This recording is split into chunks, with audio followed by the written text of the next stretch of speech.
Okay, happy Friday, everyone. I just got back from vacation last night from Mexico, Cozumel, Mexico. I was at an all-inclusive resort with my dad's side of the family, so it was like a little family reunion kind of situation.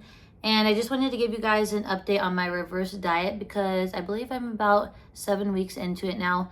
The plan was to go into a cut right after the reverse. But I got back from vacation and actually lost a pound, so I'm not quite ready to go into a cut yet because my body isn't like in a surplus yet. I want to make sure I'm really at my true maintenance calories before cutting.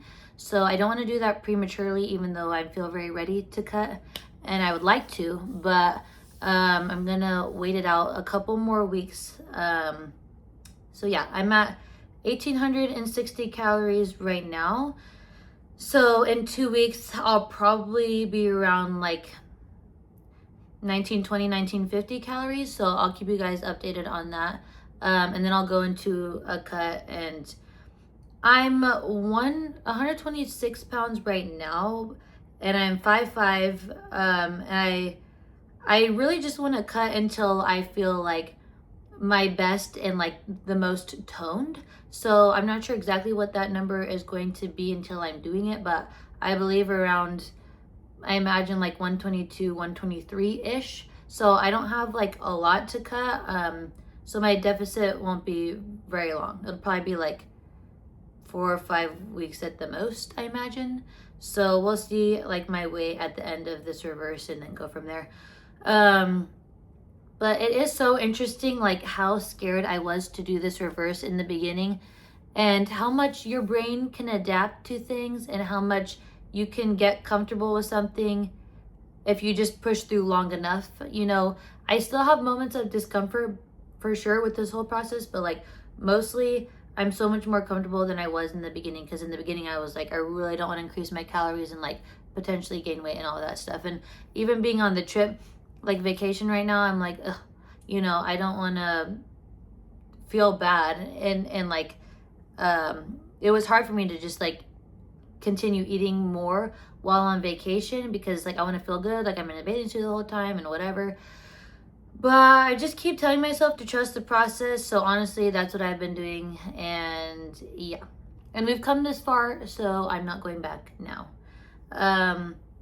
So that happened. And then I worked this morning at the gym. I have a nutrition call with my client soon. I had a call with my coach today also to go over some of those things.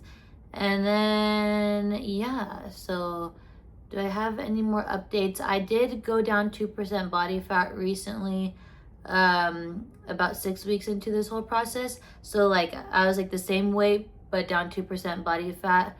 And it's been also about 6 or 7 weeks now that I've consistently gotten over 100 grams of protein, which is definitely a record for me. I used to have a very hard time getting in protein, especially because I'm like dairy free and gluten free. And it is way harder to get in your protein when you're dairy free. I will say that. Because if you can eat like protein bars and like all these different, like, yes, there's dairy free protein shakes, but like Greek yogurt, like there's just so many things that is so much easier to get your protein in if you can have dairy. But it's not a reason to quit, it's a reason to pivot. And every problem has a solution at the end of the day. So it's just a matter of like finding the solution for you. So I've just been eating like a lot of beef jerky, because that's gluten and dairy free. I eat a lot of Kite. I believe that's the brand, Kite. Greek yogurt, so that's dairy free Greek yogurt, and it's I think it's like almond based or something, but definitely like coconut yogurt and stuff that has no protein, so that was dumb. And then I try to stick to like one protein supplement a day, so I try not to eat more than like one protein shake or one type of protein powder a day to mess with my digestion. So that's been helpful. And then yeah, so that's where we're at. And then I'm excited to just like see my results at the end of all of this, through going through the reverse. so I can continue helping other people through the same process as I'm experiencing it firsthand for myself. Another thing I wanted to say is I do think it's interesting how much more like impressive it has become to me, people who have muscle. I never used to be one of those people who was like, oh, like that's so impressive, like you have muscle. I used to just be like, I just thought like, oh, skinny was pretty. That was kind of my idea. But now I'm like, sure, skinny takes work in some capacity. Like it does take a lot of self-control to like not overeat and stuff. So it's like impressive in a way, but like it's way harder to be lean and toned than it is to be skinny actually.